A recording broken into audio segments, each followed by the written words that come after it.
Topping the news tonight, the country's new Governor General officially sworn in today. His Excellency Cornelius Smith's public life dates back to the 1980s.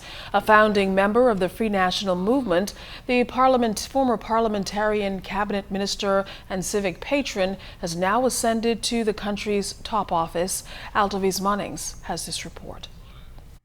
Dame Marguerite Pending left Government House for the final time as Governor General sometime after 9 o'clock Friday morning. Her convoy arrived at Parliament and Rawson Squares minutes later.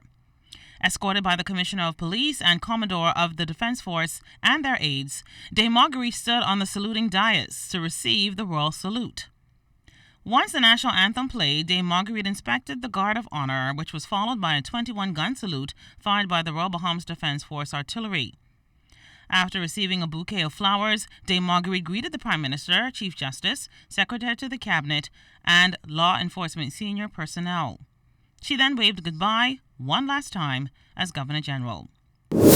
After a nearly 20-minute wait, then Governor General designate, the Honorable Cornelius A. Smith and his wife arrived at the ceremony.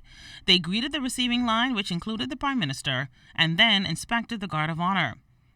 Once seated, the swearing-in ceremony began with the Secretary to the Cabinet reading the Commission of Appointment, which was later signed by the Prime Minister. His Excellency then took the oath to become the country's 11th Bahamian Governor General that was administered by Chief Justice Brian Moray, QC. In his remarks, Prime Minister the Most Honorable Dr. Hubert Minnis thanked His Excellency for his service to country.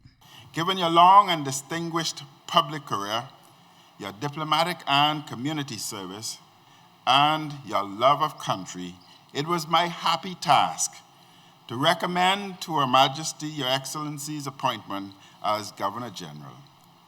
We look forward to your tenure and the role you may play in fostering national unity and a greater commitment to community service. We are confident that Your Excellency will represent our country with distinction both at home and abroad. After a long career in public life, the Governor General said he is grateful for being appointed to the country's highest constitutional office. And I thank the many Bahamians present today and throughout the country and overseas who have offered their prayers, their support, and encouragement. His Excellency also boasted of the country's accomplishments to date. Let us also pledge to renew bedrock values such as altruism, empathy, and generosity of spirit, which are necessary in fostering one Bahamas.